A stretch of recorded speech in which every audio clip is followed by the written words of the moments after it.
NBA All-Star Weekend. Does anybody even care? Does any fans of the Charlotte Hornets even care? I care because I like the way Mac McClung is taking over Black History Month, man. That's pretty dope. I remember seeing him in the viral videos when he was in high school. Yeah, doing the dunks that he was doing last night. Yeah, I saw his name got added. I thought, oh, okay, so somebody did their homework, and he did not disappoint. And what's crazy is now stars are not going. They're just not going to join because if you're Ja Morant and you lose the dunk contest to Mac McClung, yeah. Okay, yeah.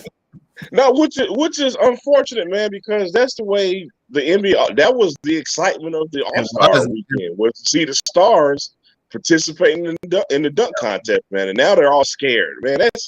People always say it's because of the dunk. Dunking has evolved to the point where, like, players have done everything, right? Right. I disagree. The allure of the slam dunk contest was seeing your favorite players dunk against each other. Yeah. I mean, that was it. Now, we've had some great, Zach LaVine and Aaron Gordon were relative unknowns back in 2017 when they lit it up. And so sometimes you'll get some moments like that. But, you trying to tell me you wouldn't want to see Ja Morant versus Zion Williamson in a dunk contest? I mean, hello. Who want to see that? I don't care if they just do off the backboard windmills all day. I want to see those two guys have a dunk off.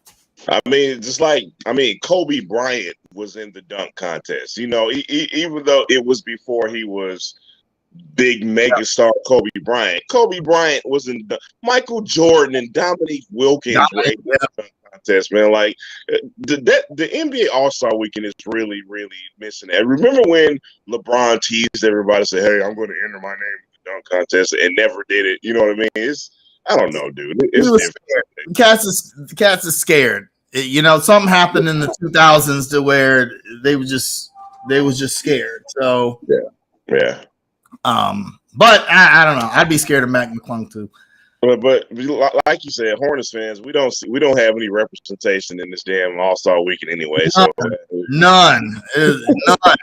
Not even the Rising Stars game. Remember a few years ago? Haters won't acknowledge this, but remember when Frank Kaminsky shut down the Rising Stars game?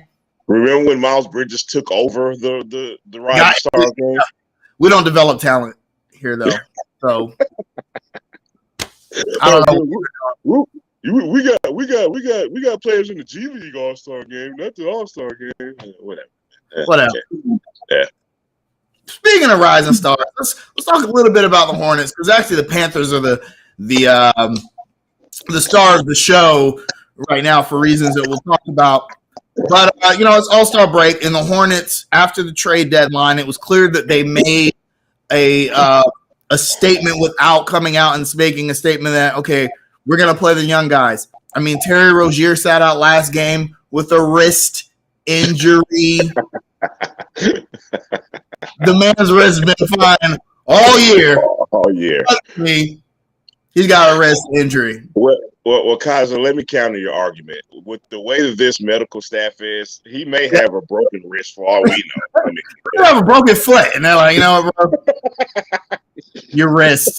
It's your wrist, Terry. Well, for now, we'll call it a wrist injury. A wrist injury. But since then, we've seen Mark Williams and Nick Richards, solidify the center rotation to good effect. We've seen a lot more play from Bryce McGowan's. All the young guys except Book Knight. Right. Hey, bro. Let's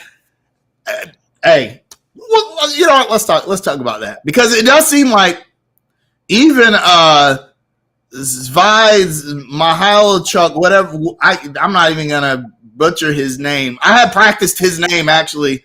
And then I was like, you know what? I'm not going to, fuck that.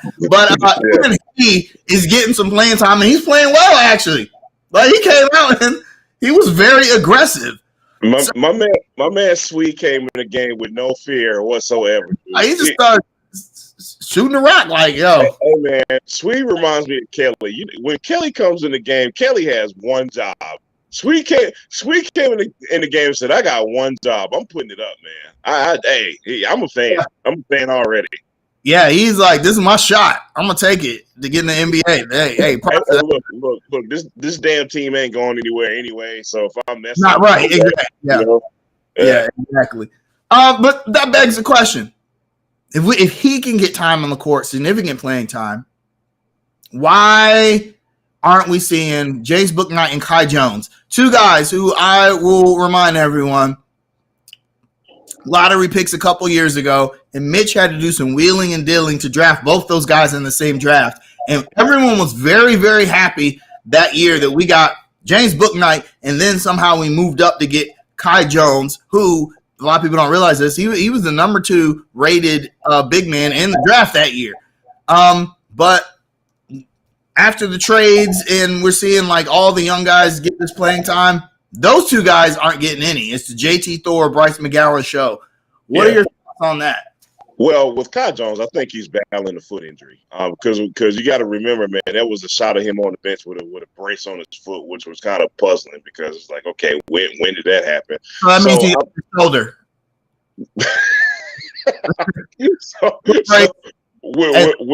With all that being said, we have no idea what's going on with Kai Jones' health, so we can kind of easily point to that. Bouknight, that's a whole nother story. Now, I want everybody to remember when Steve Clifford came out and was basically asked about young guys getting minutes, and Steve Clifford came out and said, "Hey, everybody on this team has had their chance." Me personally, I believe he was talking directly to Mr. James Bouknight. I thought that was a clear shot at Bouknight, and I quite honestly, man, I don't think Bouknight has ever recovered from what happened in the offseason. You know what I mean? With his arrest and you know, when he got the playing time out of default, he really didn't do much. You got to understand, man, Bryce McGowan's, the night he got drafted, Kaiser, what did I tell y'all the night Bryce McGowan's got drafted? I told everybody McGowan's is going to challenge Bouknight for minutes, and here we are. McGowan's has pretty much won the challenge, and that's it. And Boukman has become the odd man out. Now he's got to try to work his way back into the rotation, which I don't know how that's going to happen, quite personally. Yeah, we're guard heavy. I can think of, especially coming into next season, I mean, you got Dennis Smith Jr., who I hope stays with the Hornets. More on that in a bit. Bryce McGowan's, even Teo Maladone has played better than Bouknight. And then Cody's going to come back. Kelly Oubre is going to probably get re-signed. That just leaves no room for James. There's no room. Right. And I mean, sometimes we're wrong on under construction. Sometimes they're right. I remember draft night, Jamal Darby, who is a UConn fan, saying, "Hey, good pick, but he's not mature enough for the NBA. He might not be ready." And I think that's what we're seeing with James Bouknight, which I actually think, ironically, Borrego staying would have been better for Bouknight. Borrego was more of a everyone. It's weird how this narrative got built that Borrego didn't play the young guys, which was as far from the truth as you could get. But we said, if y'all really think Borrego don't like the young guys, wait till Steve Clifford gets here. Right. And you haven't seen nothing yet, buddy. Borrego was about developing players. That's why the Hornets hired him and Jay Triano. Clifford is he's not about that. He's going to let the young guys play because Mitch has come and said, okay, it's time to, this season's a wash. But he ain't about developing them guys. He's going to play. He's going to be like, okay, that's the guy who's playing best right now. He can get the minutes. Yeah, and a little more about Kai Jones and JT Thor, man. Like, theoretically, on the surface, in my humble opinion, there's no way in hell JT Thor should be getting minutes over Kai Jones. So that leads me to believe that Kai Jones really is battling some kind of injury, man. So it'll be interesting to see what does happen, when Kai Jones ultimately does get healthy, because Jalen McDaniels opened that door for Kai Jones and both JT Thor to battle it out for that backup 4 position, man. So again, we'll see how that works out when Kai Jones does get healthy. Because I'm not a big JT Thor fan right now. I think the kid needs a lot of work. I'll be objective. He's been playing a bit better the last month or so, but at the same time, his upside is nowhere close to Kai Jones' upside, man. So I do really want to see Kai Jones on the floor. Yeah, I'd rather see at this point. I'd rather see Kai Jones' athleticism and and his energy make an impact rather than whatever JT Thor is out there doing. Right. Thor sometimes he just looks kind of lost out there, and then he doesn't have the athleticism or the energy that Kai Jones has in order to mitigate that or impact the game. I'll be fair about something. I think what does keep JT Thor on the floor is his length. I think Steve Clifford does like the fact that he does defend. He does have the length, and that's what keeps him out there. And we just don't have a bunch of guys out there like that. Our friend Danny Thompson sent us some very depressing defensive stats earlier today, in which a lot of our guys are like bottom of the league when it comes to getting scored on, and JT Thor is not one of those guys. So again, I think that's what keeps him out there. Yeah, absolutely. As far as Book Knight being traded, whatever everyone says in the comments is correct, I think. Plus, you never see malcontents with any trade value. Right. Just let those guys fall off into free agency, and then they might take a chance on them. I mean, look at Christian Wood. He was a malcontent here in Charlotte, and then the Hornets eventually waived him, and then he got picked up, and then he suddenly matured because he realized, oh crap, my NBA dream is in peril because I'm too good to go into the film room with Michael Jordan. That's a true story, by the way. Right. You do not want to go into the film room with the greatest player of all time, and the Hornets were like, you know what, bye. So, and not to mention, who says Mitch didn't try? I mean, we always see the trades that get done, but we never see the trades that don't work out. You know what I mean? But who says that Mitch didn't attempt to try to get rid of? So. I mean, like Danny said, unless the Hornets are willing to take seconds, I think Mitch has shown that he's willing. Like second round picks are where he's gonna have his bread and butter the next couple years anyway. I would not be sad to see James Book Knight go for a second round pick. I mean, honestly, I'm good with everyone that's in front of Book Knight right now in the rotations. Yeah, absolutely. I look, man, I'm becoming more and more of a Bryce McGowan believer by the second, man. I like his aggressiveness, man. I like his fearlessness. I like the fact that he plays defense, his athleticism. He can shoot the ball. I'm more and more of a fan of that guy every day, man. So. And he seems receptive to coaching. It's amazing how that factors into things. But speaking of defense, so yeah, Danny Thompson sent us a list of essentially everyone on the Charlotte Hornets just gets scored on constantly. That's just the way that it is. Except Mark Williams.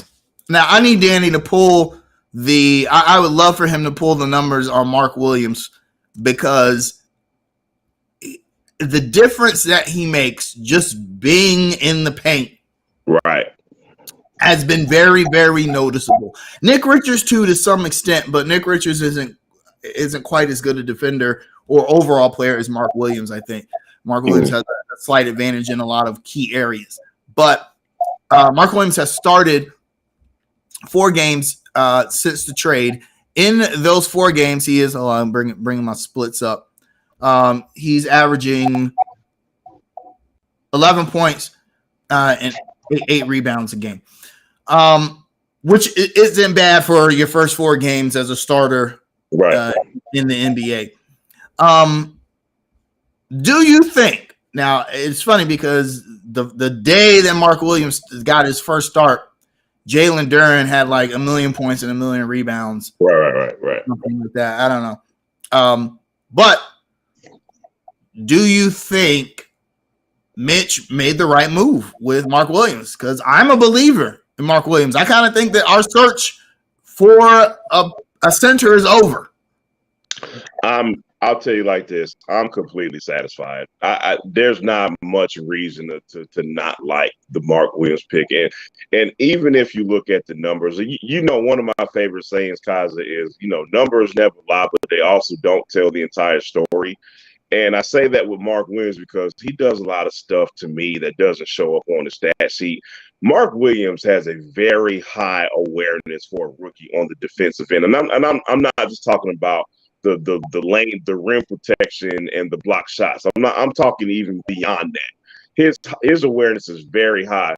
Look back at the San Antonio game and look at those big plays he made in the fourth quarter. I mean, big defensive plays where he's jumping out on guys, blocking jump shots, and he knows how to guard the pick and roll very well to be such a young player, man. And it's those little intangibles like I really love about Mark Williams. But I think we have very little reason to not like Mark Williams. I'm completely satisfied. I don't give a damn if Jalen Duren had a monster game. He had 32 and 16 or whatever it was. And of course, Hornets fans are always going to go crazy when something like that happens. But let's give Mark Williams time.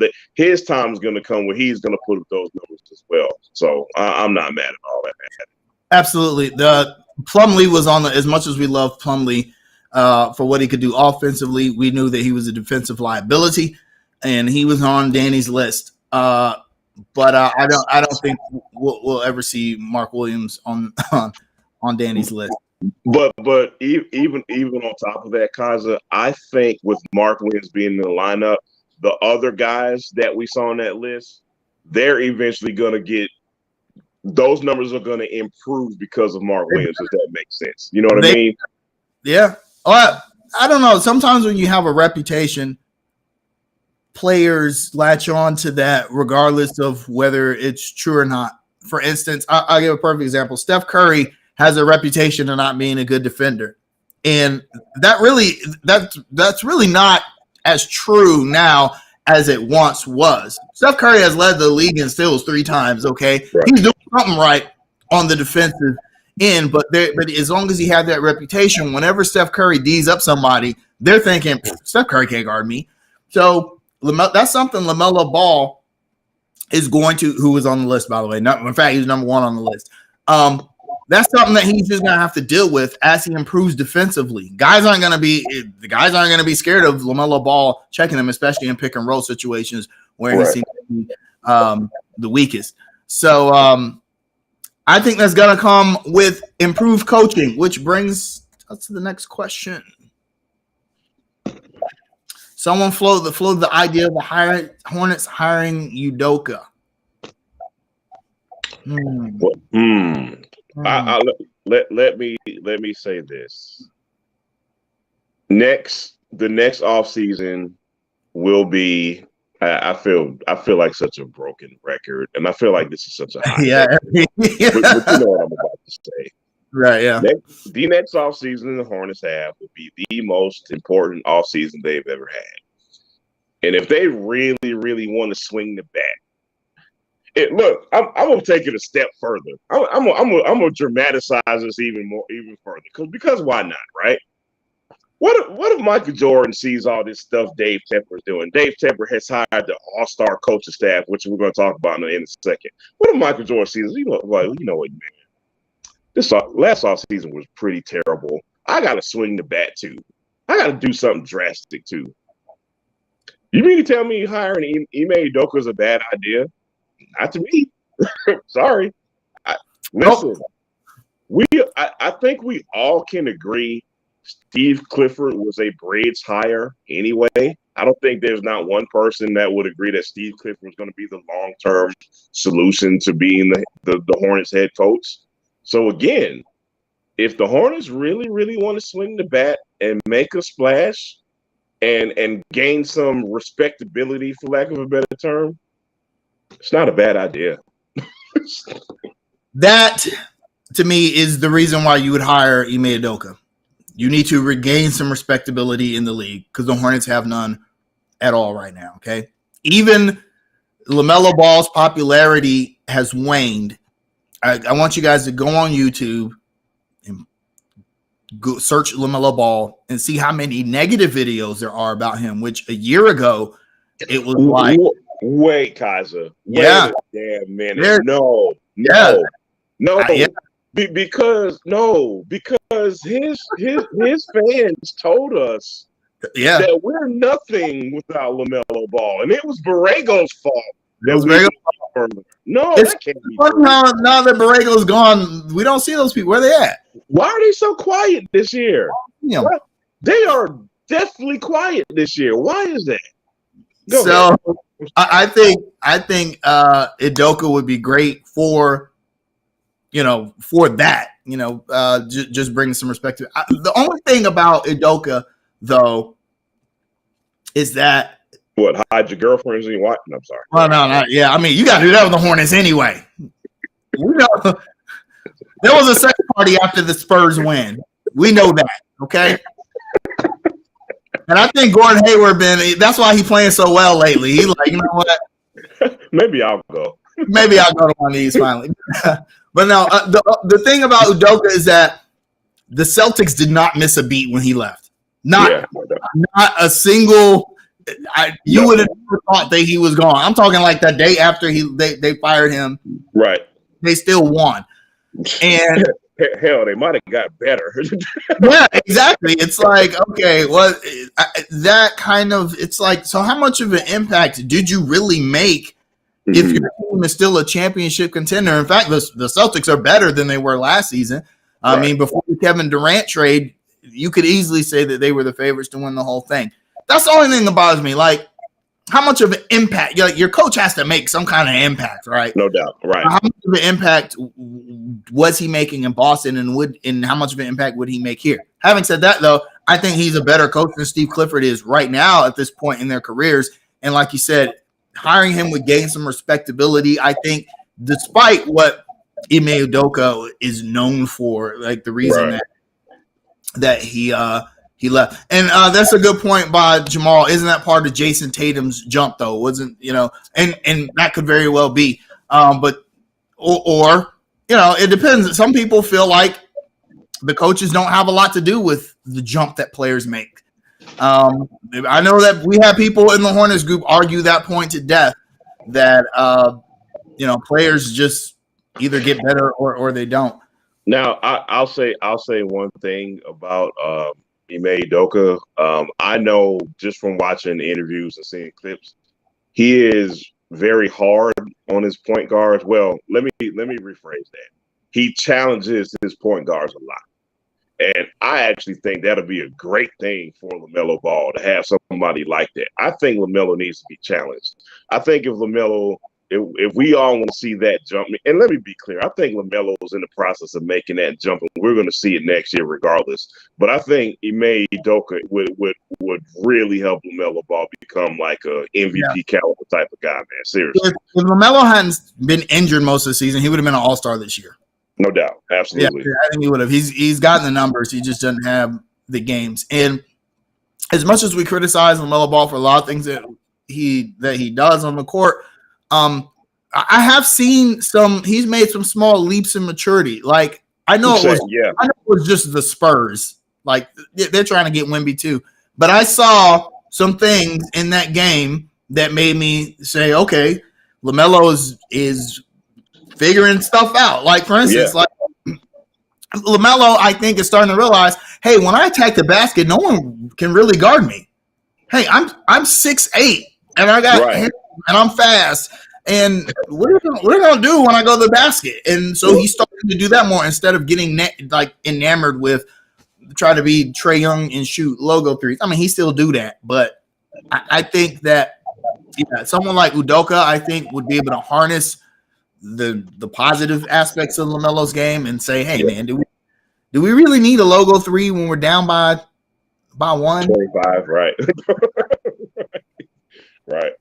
And on top of that, I think you may have noticed this too, man. We're not seeing as many of the stupid, silly fouls. Like I don't see a lot of the frustration fouls where, man, my guy scored on me, or I missed this shot, or we're struggling offensively. Let me go try to overcompensate and commit this silly foul. We're not seeing as much of that as we used to have been seeing, man. So I do notice a bit of a jump in maturity lately. I think being bad humbles a lot of players, like being on a bad team. Yeah. The Hornets have never been like bad since LaMelo got here. They were just a rebuilding team. And in fact, they had a record last year. The year before that, they made the play-in game. And they lost both those playing games to miss the playoffs. But this year, they're just bad. They're just outright a bad team. And I think LaMelo is like, okay, man, we suck this year. And so I got to get better. Like I got to do something more than what I'm doing, obviously. So like LaMelo's probably saying, look, I'm this good, but I can't get sucked into being this bad, if that makes any sense what I just said. You know what I mean? Like, I can't be a part of the bad. You got to have a lot of – remember when Cam Newton came in the league and said what he said about the Panthers? Yeah. And everyone jumped on him. Everyone freaked out. Yep. He was right. He was essentially like, these guys are a bunch of losers, and I'm not a loser. Y'all gonna be winners. And everyone, oh my God.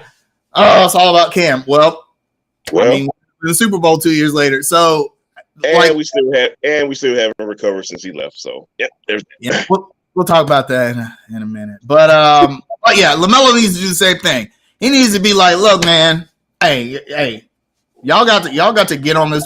I just don't see LaMelo as the leader. Like the Hornets don't have we need a leader. We need let me say this again, man. I'm gonna give you a good example. All right. Let's look at the New York Knicks. The New York Knicks are having a decent season, right? Julius Randle's an all-star. I'm not gonna call them contenders or anything, man, but they're trending up. You know who's a very underrated piece on the New York Knicks? You know who that player is? Taj Gibson. You know why Taj Gibson's an underrated piece on that team? Because he gets in their ass. He yells at them. He's the coach that's not the coach. The Hornets need somebody like that. They need to work on getting a guy like that. Now, we have vets on the team, but there's a fine line between having a vet and having a vet that is acting as a coach on the floor, a guy that will challenge the players. I have said this numerous times, man. Go out and get a guy like that. I don't want any nice guy. I don't want a look, no shot at Marvin Williams, because I love Marvin Williams, but we don't need a nice guy. We need a Udonis Haslem on this team. That's what the Hornets, if they going into next season, I'd like to see them try to get that guy. I also think though, there has to be some buy-in by the players, because I really think Terry could be that guy, but the team is so young. I'm not sure in ego driven. Right. I'm not sure if they're receptive to that. Was Hayward expected? Hayward's never really been that kind of guy, though. He's never been that guy. I mean, he can be a veteran, because I'll say this about Hayward. Hayward makes the smart play, or at least he tries to, and I think he tries to get that to rub off on other players, and it does not. Right. Because I remember, I think it was last season, Terry organized like a little mini camp for all the players. Book Night was there. Everyone was there. Like the whole time. I don't think Gordon Hayward was there, but everyone was there. And it was like, I was like, wow, I had never heard of anybody from the Hornets doing that. Right. And I was like, okay, Terry's going to be that guy. And Book Night actually said a lot about how Terry was getting on him in practice. And then nothing came out of that. Like nothing. It was like, I don't know. What do they say? You can lead a horse to do what? That's right. We'll see. We know how the Hornets are they're gonna play better. They're gonna play themselves like into the 9th pick. Actually, though, right now, the Hornets appear to be kind of locked into the fourth highest odds. For Orlando, surprisingly, is like 10 games ahead of the Hornets. I think actually 6 games, but I don't know if we'll catch the Magic.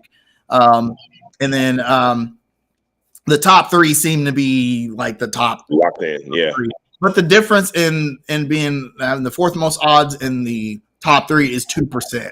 So, I mean, and let's be honest, I don't even think any of the top four teams are going to get Wemby. I don't. I don't put any stock into this stuff, guys. I really don't. I've had my heart broken one time, and I just don't even put myself through this. I don't. Man, why not us? I just think about Orlando getting Shaquille O'Neal and then Penny Hardaway the very next. Why not now? To be fair, we had Larry Johnson and then Alonzo Mourning back to back. That's not bad. No, we used up all our special gummy bear juice in 92, 93. Look. Hey, luck was on our side with LaMelo. We weren't in position to get the 3 pick either. Right. A lot of people forget that we were projected to pick 9th that draft. I remember when they flipped it over and it said New York Knicks. Dog, I about did a backflip. Hey, Queen City Hornets, I like that attitude right there. Because we're playing with some integrity, we deserve to get the number 1 pick. I like that thinking. I really do. The NBA owes us. They owe us. The draft is rigged. We all know this. They owe us for Anthony Davis. So look. I hope if that is the truth, I'm sorry, but the better story is Greg Popovich gets the coach Victor Wembanyama, whatever. I'll tell you, if the Spurs get Victor, y'all gonna see black man on the news, 11 o'clock news. Local black man go crazy. I don't know what I'm gonna do. I'm gonna do something crazy. Man, I'm trying not to even put myself through all of this, man. Yeah. But in back to the other professional sports team. Now, the Hornets did not have any All-Star representation at the All-Star weekend, but the media, the national media, has been throwing around this term with the Carolina Panthers recently, and that we are assembling an all-star coaching staff. That's a quote, okay? All-star coaching staff from this. Now, looking at the recent hires, that's not an I'm not going to say it's not an outlandish statement. I just think it's too early to make that statement. I'm going to name off some of the names that we've hired. Jim Caldwell.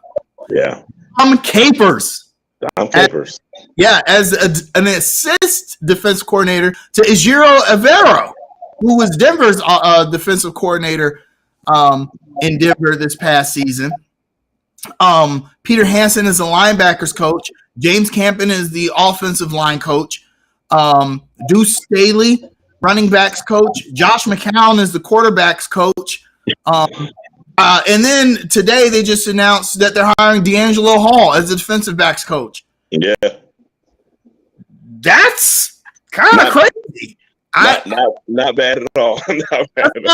Not terrible. In fact, it seems like all of these other hires completely overshadow the Frank Reich hire. And it actually makes me that much more upset that we didn't hire Steve Wilkes. Because you're trying to tell me if you hire Steve Wilkes and you don't give him Dom Capers, D'Angelo Hall, Ejiro Evero.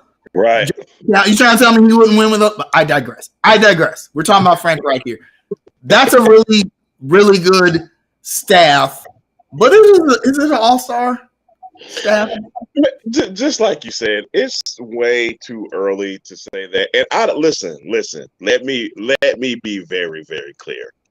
On paper, yeah, it is. Yes, it is. On paper, it very much is an all-star staff. But I don't like when things are hyped up before we even get on the player field or on the court, whatever the respective sport is. I don't like that. I don't like being too hyped up before something actually happens. Let's wait until this offseason to see what Scott Fitterer does with the roster. That's what I'm really waiting on. Let me be very clear, Kaza. I want to make sure I'm clear about something. Am I still upset Steve Wilkes did not get a chance to coach this team? Yes, I am. However, Kaza, if you think about this, think about how us Panthers fans lost 5 years of our lives in the Matt Rule era, right? We got to give Tepper some credit, man, for kind of what is the word I'm looking for? Reconciling what happened with the Matt Rule era and going forth with the hiring of this all-star staff. We got to give Tepper a lot of credit right now, but I just don't want to get too excited yet until I see what happens with the draft and free agency. And let me be clear, a quarterback is really going to be connected to everything we did with this coaching staff. You know what I mean? Like, they got to get that right. So we'll see, man. On paper, I agree. Someone in the comments just said it. 11 Super Bowl rings between them. Can't argue that, bro. Yeah, absolutely. We used to say all the time on the show, what do we say about Matt Rule and his coaching staff? College shit, right? College shit, yeah. Ain't no college shit now. And it's almost like with Matt Rule, David Tepper outsmarted himself. He was like, you know what? I'm going to hire the hotshot college coach and let him build the franchise because he was able to build two good college programs, and everyone will revere me as a great owner instead of just doing what worked. Okay. Right. Right. And I actually think that had a lot to do with the Frank Reich hire, besides his daughter working for the Panthers already, but I digress. I think that he said, look, I want someone who has already been a head coach in the NFL and had some modicum of success. And then I'm going to hire other people that have been successful in their respective positions on NFL coaching staffs. And then I'm going to sprinkle a few black guys in there too, so that no one can say that I'm racist. Come on, y'all. I mean, come on. Let's be real. Let's be real. Let's put a buck, right?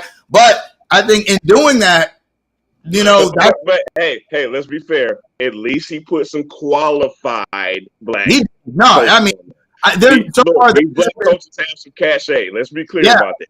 There hasn't been a bad hire so far. Right. These names are like, dog, Jim Caldwell, Dom Capers. Listen, I was just about to say, we wouldn't have been happy if Jim Caldwell was named as the head coach. That's right. Yeah. Right? And that's the thing. How do you convince? Okay, Dom Capers is 73, and he's probably beyond, I don't feel like coaching an NFL team. Right. You could probably convince him, hey, we need you to come back in some capacity. Yeah. This is the first team you ever coached in the NFL. We need you to come back and bring us back to prominence. But Jim Caldwell isn't that old, and to convince him to come back and essentially take a lesser role in order to build this team is incredible. I don't know what the money situation is because they have not divulged those details. You may have answered your own question. Yeah, I'm just saying. We know that coaching staff does not go towards the salary cap. Listen, David Tepper's quote, unquote, there is no salary cap for coaches. Nope. Yep. So, hey, props to Tepper or whoever he's listening to. Tiger don't change his stripes. I don't think that he's suddenly he's like, you know what? No. Someone was like, hey, bro, you need to do this. And you're doing that. However, as you stated and as has been stated in the comments, this means nothing if we don't fix the damn quarterback situation. Absolutely. And Derek Carr has pretty much told the Raiders, I'm done here. It's official now, actually. Yeah. It's and a lot of people are attaching his name to the Panthers, although the Jets seem to be the front runner from recent reports. Jets, Saints, and the Panthers are the three names that he's attached to. The Lamar Jackson situation is still happening. No one knows about that, right? He could be a free agent as well. The Hornets have the number 9 pick, and Chicago is pretty much said, look, we're going to stick with Fields. We're willing to trade that number 1 pick. So there are a lot of different avenues the Panthers could go to. We could try for Carr. We could try for Lamar. We won't get that. We could see who's left at 9th. We could give up all these picks we got from McCaffrey and go for number 1. What do you think the Panthers should do? What do you think they will do? I'm with the third option. Look, man, use those Christian McCaffrey picks to trade up. As far as the draft goes, listen, man, it is CJ Stroud or bust over here, buddy. I don't need to see any more. And if the Bears are willing to trade that number 1 pick, then at that point you can go Bryce Young or CJ Stroud. But either one of those options, as far as those two guys goes, you got to be aggressive and trade up to try to get that guy. A Derek Carr situation, I'm not completely upset about that. I've said over and over again, I didn't want any more retreads. Derek Carr is a little bit better than the retreads that we've gotten in the past. Derek Carr, I put him a step above a Teddy Bridgewater or Sam Darnold or whatever else we got in the Matt Rule era. So I'm not too mad at that. But at the same time, still, man, it would be refreshing. It would be the best thing if you go get your guy that you believe is going to be the quarterback for this team the next 10 years. So with that being said, man, I am all in on trading those McCaffrey picks to try to move up to that number 4 position or that number 1 position in the draft. I'm all on that train. Yeah, I feel like if you have a chance to get a good young quarterback, I'd rather roll the dice on that. Like Derek Carr is the safe option, right? And we don't want safe anymore, do we? Right? Yeah, you had a losing record for 5 straight seasons, right? It ain't time to be safe no more. Yeah, right. I understand the division is wide open, but to me, that's the perfect time to draft a young quarterback with a high pick. I mean, I'm watching Patrick Mahomes, especially with the coaching staff you just assembled. Exactly.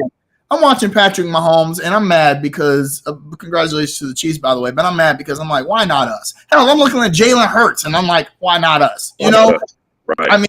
I mean, look at there are other. I think about the San Francisco 49ers all the time. I think about them because at one time, them and the Panthers were on the same level, same trajectory. Same trajectory. Yeah. Super Bowl, met each other in the playoffs, and then their star quarterbacks just kind of fell out of prominence. And the 49ers were able to go back to the damn Super Bowl and be contenders after that, and the Panthers have not, and mainly because they were able to very quickly reestablish good quarterback play, which the Panthers have not.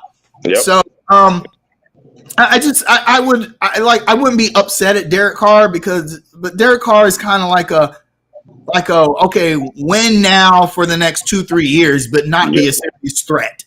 Exactly. You're not a threat in the future with Derek Carr. You might win the division and make the playoffs, and who knows what might happen, but I don't see it. I'd rather roll the dice on a Stroud and see where he takes us in 5 years. Yeah, no doubt. Absolutely. Especially like everyone in the comments is saying, with this coaching staff, why would you put Derek Carr behind an all-star coaching staff? Why not put a young player to learn from these guys? And look, man, you kind of made a point in the beginning, man. Look how much the enemy affected Patrick Mahomes. I mean, come on, man. Like, I want that kind of effect here. So I'm all on board of trying to be aggressive and get the guy for the next 10 years instead of the next 2 years, just like you said. Also, Jarrett makes a good point. $34 million a year. He's still paying Sam, Teddy. Man, please. Baker. We probably paying something. We paying somebody. We paying probably still paying Cam under the table. I still paying Cam. So yeah, I that's what I would like to see the Panthers go. And this will be the best indicator of whether Tepper has changed or not, because the Tepper that bought the Panthers would swing for the fences and either overpay for Derek Carr or even a Lamar Jackson. Although I think like Lamar Jackson would be a much better pickup than a Derek Carr would be. Absolutely, yeah. But you have an opportunity to maybe set yourself up for the long-term future here if you pick up a good quarterback. And I think with this coaching staff, those guys can see, because we know Scott Fitterer is not making the decision on draft night. We know that's not happening, right? You get behind that coaching staff and you say, what do you guys think? And if they say, if Frank Reich, Jim Caldwell, Josh McCown all say, hey, man, Stroud is the guy, then you go get that guy. Right. That's it. Yeah, if they absolutely. Say, here's some things that we see that we don't like, then okay, then maybe you hold on to that 9th pick and you draft BPA. So yeah, Hey, Tepper, go find Marty Herney and consult him for the first round pick, man, and just that's it. Just If he bring Marty Hurney back in any capacity, then that's how I know that Tepper is like, okay. I'm not messing around anymore. Right.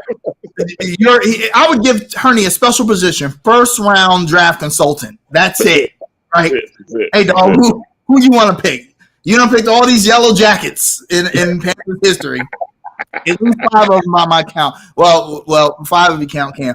So who do you want? That was the quarterback situation has to be addressed, because if you trot out, although I think the Panthers could be competitive with Sam Darnold taking the helm again, but they're not going to be. He's not going to be like your quarterback of the future. There's a ceiling. There's definitely a ceiling. Yeah. So they have an opportunity here, I feel like, and I think you give Chicago whatever they want for that first round pick. I mean, you traded McCaffrey for what? If you trade McCaffrey and then you don't do anything with those picks, then it's a waste, right? Right. No doubt. Hey man, I want to inject a culture topic. Yeah, I'm throwing curveballs today, man. Another one bites the dust. That's the name of this topic.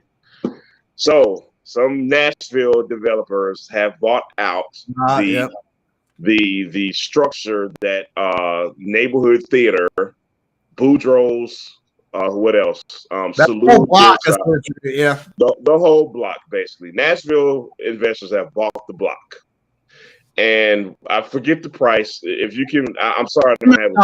$10.3 million. $10.3 million.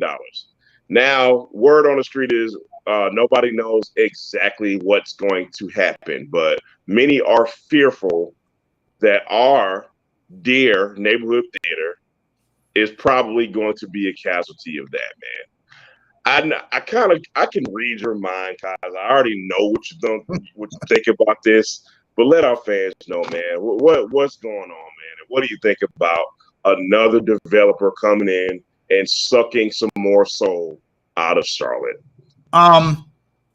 As a musician, artist here in Charlotte, I would hate.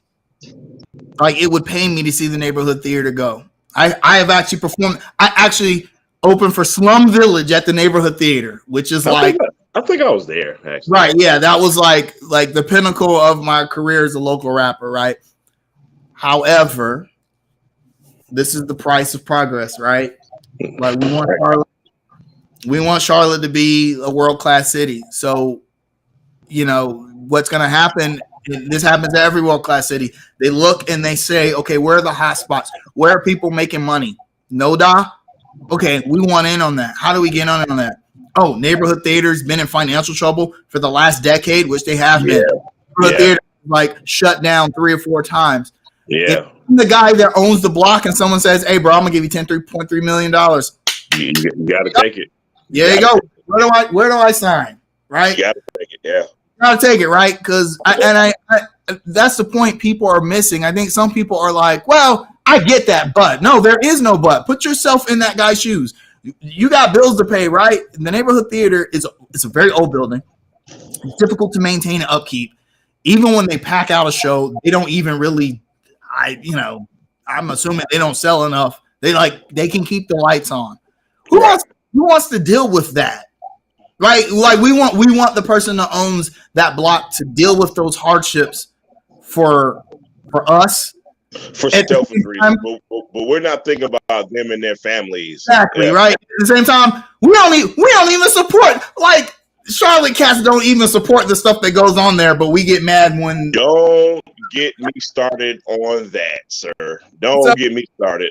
Although I hope that this investment firm comes in and they recognize that the neighborhood theater is like an iconic part of Charlotte artistry and renovates it or makes it better. I just don't tear it down for apartments. And the thing, and for me, just my opinion would be that would be what makes sense financially. You know what I mean? Oh yeah, definitely. To make the neighborhood theater a more of a viable concert hall. That would make even more sense, man, because it's the only one of its kind in that area. And being that area kind of feeds artists, or well, not as much as it used to, but still, at some sort, you think of Noda as kind of like an artist haven. So don't take it out of that area, man. Keep it there and make it better. But again, I don't have $10 million to shell out to people, and I have no power. So we'll see, man. Noda used to be like, there used to be a lot of different venues for artists to perform at. They were all small venues, but the neighborhood theater was the big one. You had Evening Muse, Mellow Mushroom. Evening Muse is still there. Mellow Mushroom used to be, a lot of people don't know that you could perform there before it became whatever swanky joint it is now. There used to be a lot of different places in Noda. Now there's not, except for like the Evening Muse and neighborhood theater. It used to be the Wine Up, the Mill. All these like small little places for artists to perform. Now they've just all been overtaken by bars and things like that. In order to, Noda just doesn't look the same anymore. I haven't probably. Since don't forget about Fact City. Don't forget about the main one. Yeah. So Chop Shop's another. Oh man, Chop Shop was a great venue. God, I forgot about Chop Shop, man. So you hate to see those places go, and then the neighborhood theater be the last one standing, and then it goes to. I really hope that the investors have more foresight, artistic foresight. They're from Nashville, so that gives me a little bit of hope. Good point. That is a good point because Nashville knows what it's doing when it comes to music culture, man. Yeah, so, Nashville, man, one of the most underrated cities in the United States. Every time I go to Nashville, I have a great time. And it is a lot of country music there, but their downtown area is like a big Noda. Actually, look, you actually just made me feel a little bit better about this, quite honestly, man. Because I for some reason, I didn't really think about the fact that they are from Nashville, and Nashville does have a lot of stuff that's popping in their little downtown area, man. So maybe this might be a good thing. Maybe we'll see. Yeah, I gotta tell you, man. I have seen some great shows at Neighborhood Theater. I saw Nas at Neighborhood Theater. That was one of the best hip hop shows I've ever seen. I've seen Corinne Bailey Ray at Neighborhood Theater, man. I saw Parliament Funkadelic. Parliament. God, man. It's coming to me. It'll come to me. But anyway, I've seen 1,000,001 great shows in Neighborhood Theater, man. So I would really hate to see it go. So hopefully they have some plans to make it better. We'll see. Yeah, if Neighborhood Theater is gone, there's nowhere else, I think, for local independent artists to really get on that. I mean, maybe Visual Light. Visual Light is still in the Elizabeth area near CPCC, right? And I know a lot of times they kind of make it a point to highlight independent local artists, man. So we'll still have Visual Light, but it doesn't have the same soul as it can't just be one spot. I mean, 10 years ago you had Tremont, you had Amos's, you had all these places. There's still Crown Station, but there's nowhere. There's nowhere anymore. So we'll see what happens with the theater. Thanks for bringing.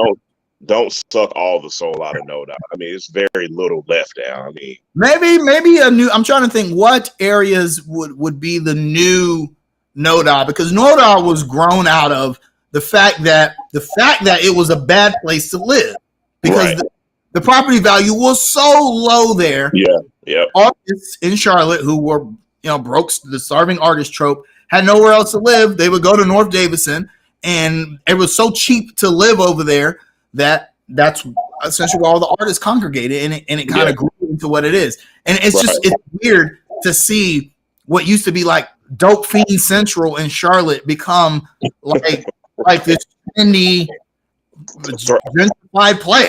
It's very weird. It's just weird, man. So I'm like, what's the next place in Charlotte that's gonna be like that? It may not be in Charlotte. It may be in Gastonia. Maybe they don't want to do that to West Charlotte. They don't want to come over here and start. Nah. I was driving through West Charlotte the other day, and I'm like, man, we're gonna do something about Wilkinson Boulevard. Like,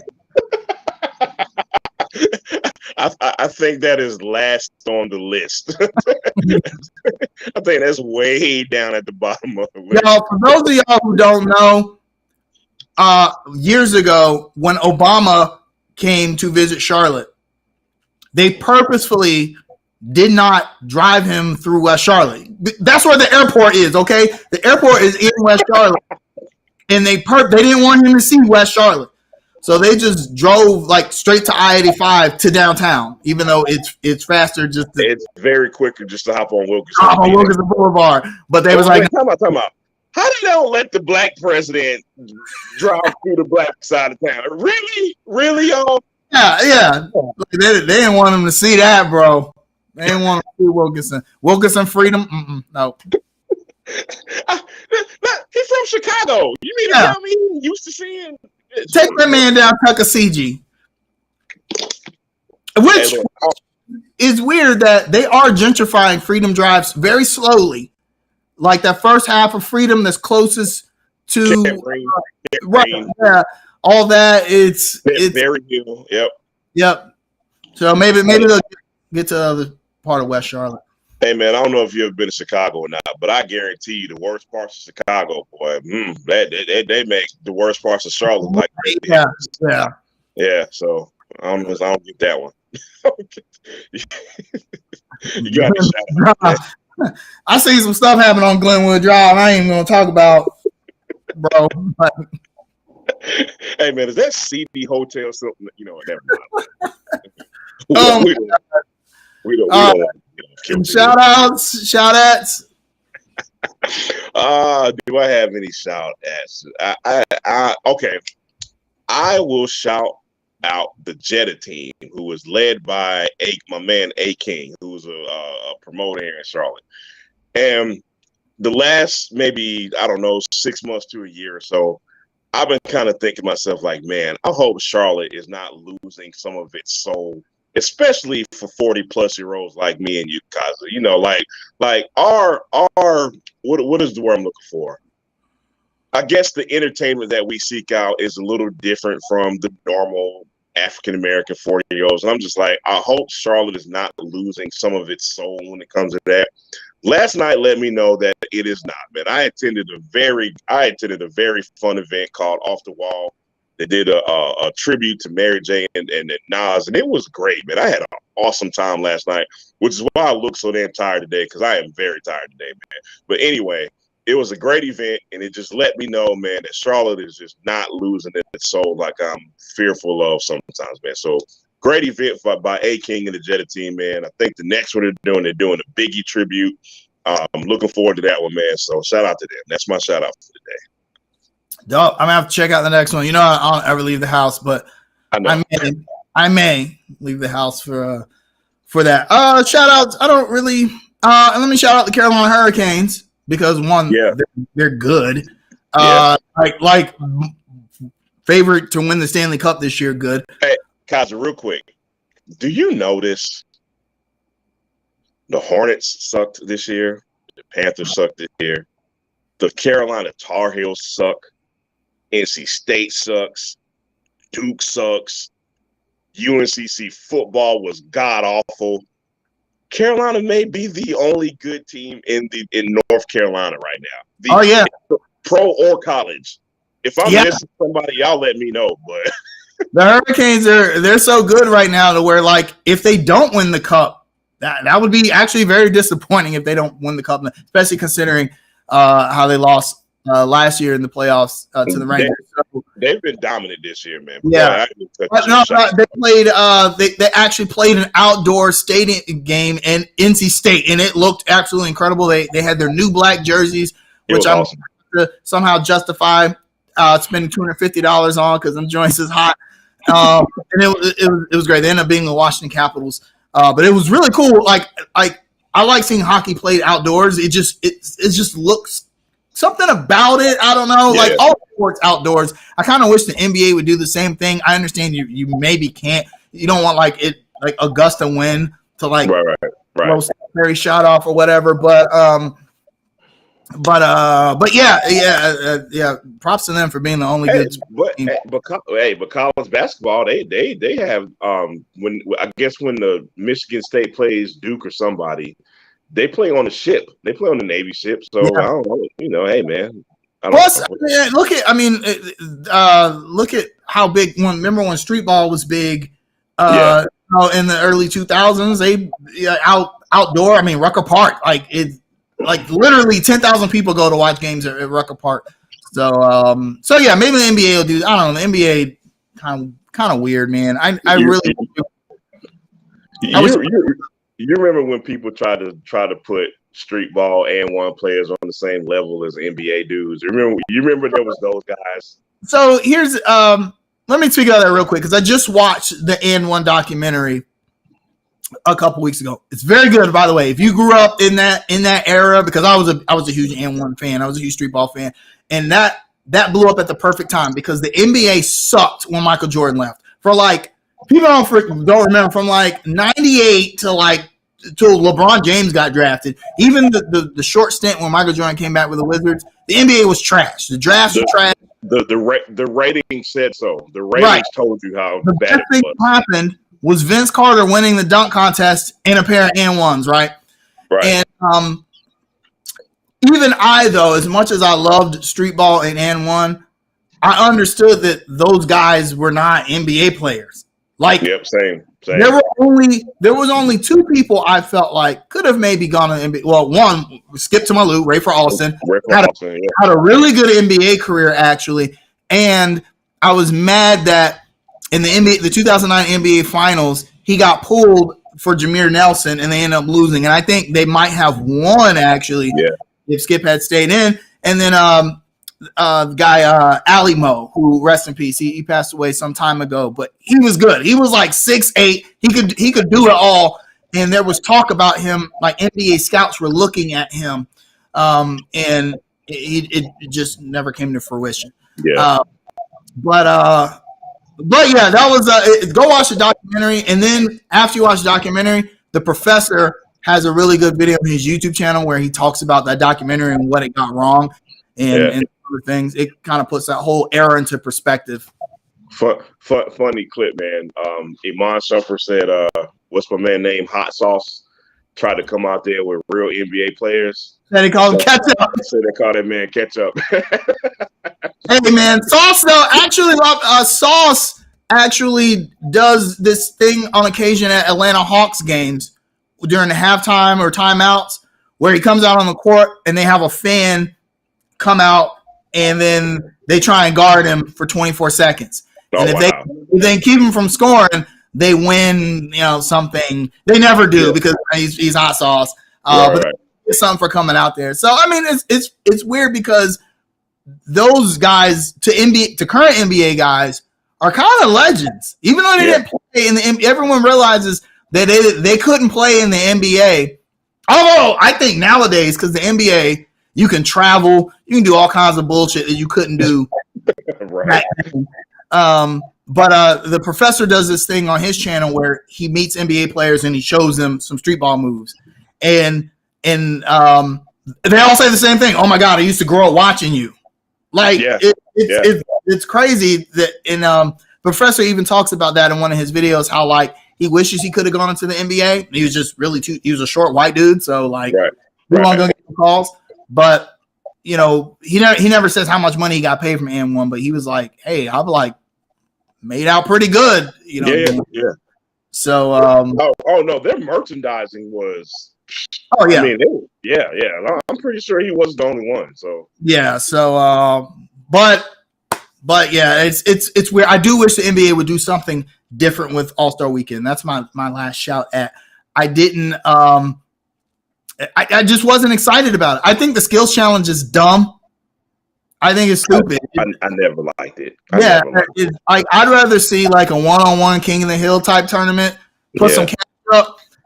Something to like get everyone excited. Even the 3-point shootout was kind of like, I liked the dunk contest last night because I like the dunk contest for one reason. It was better than last year's. Because last year's was so awful. Like anything would have been better. You know what I mean? So I actually enjoyed the dunk contest last night, man. Great point, Austin. LaMelo Ball's between the legs alley-oop. First time I saw that was in and one. Yeah. Yeah, like 20-something years ago, and now we got players doing it in the game. I don't know. They need to do something better with All-Star Weekend, I feel like. It's like lost a lot of its luster because the stars don't participate. So hopefully the game tonight is good. The game has actually been good the last few years, although some of the selections are kind of wonky, I feel like. But speaking of that, if you want to make the 3-point contest better, you maybe not put people like Julius Randle in the damn 3-point contest. That might help. Why? What was that about, I would have rather seen Terry Rozier. You trying to tell me you'd rather have Julius Randle instead of Terry Rozier or even LaMelo Ball? I'd rather have P.J. Washington than to have Julius Randle in the damn 3-point contest. Come on, man. You know how P.J. Washington is like the new Marvin Williams? Absolutely. That's a very good comparison. I was like, yo, he's Marvin. He's the Marvin Williams. Yeah, he plays a lot like Marvin Williams. Yeah. I'm not sure how I feel about that because you know how I feel about Marvin Williams. Hey, real quick, man. Hornets got 2 games next week. What are we looking like? We got Minnesota and I'm not looking at it right. And who? A loss. It don't matter who it is. They're gonna look. First of all, they're gonna lose to Minnesota. Minnesota looks much improved after trading D'Angelo Russell away, and I think that's because there was an ego clash between Russell and Anthony Edwards. Oh, absolutely. Anthony Edwards came onto the team and he did his Cam Newton thing. He was like, "Look, y'all suck, right? Y'all ain't won nothing." Yeah, exactly. He was like, "Y'all have had Cat for like 10 years and y'all ain't done nothing. So y'all gonna get on my level." And I think Karl Anthony Towns at first was like, "Nah, man, forget that. I want to be traded." But I think once he saw how much he needed Anthony Edwards, he was like, "I'm gonna stick around." I don't think that ever meshed well with D'Angelo Russell, and they seem to be doing a little bit better after that trade. So they're definitely gonna beat the Hornets. I don't anticipate the Hornets winning 10 more games this season, and I'm okay with that. Totally okay with that. We have left. Yeah, 22 games left. What's our record these next 22 games? Oh boy.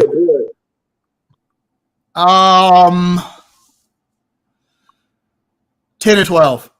What, you stole my answer. I swear to God, I was just about to say 10 and 12. I'll go that way too. I'll go 10 and 12. I think that's safe.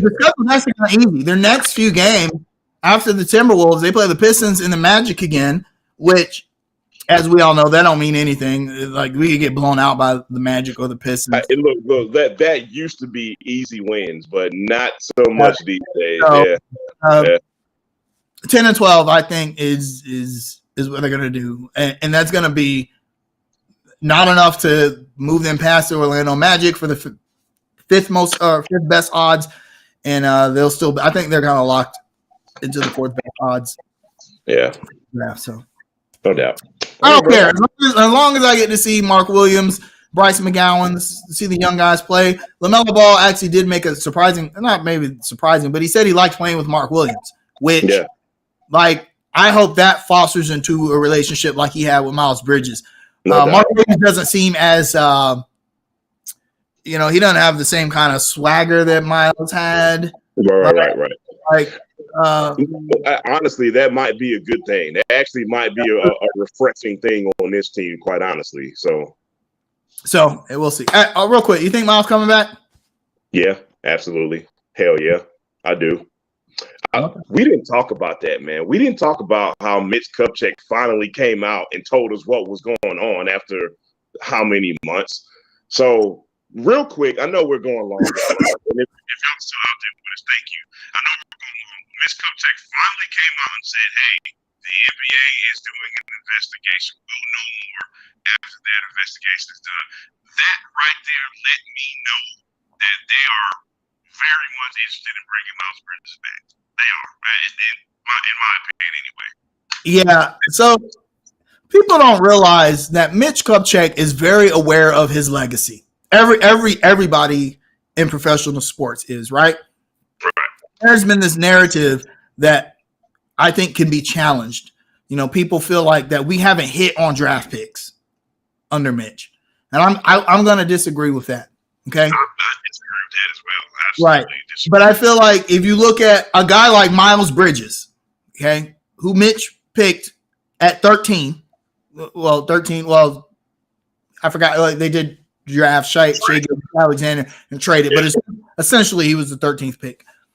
And as good as Miles Bridges, I think if Miles Bridges hadn't gotten in trouble, he would have taken a huge leap. It would have taken a huge, huge leap.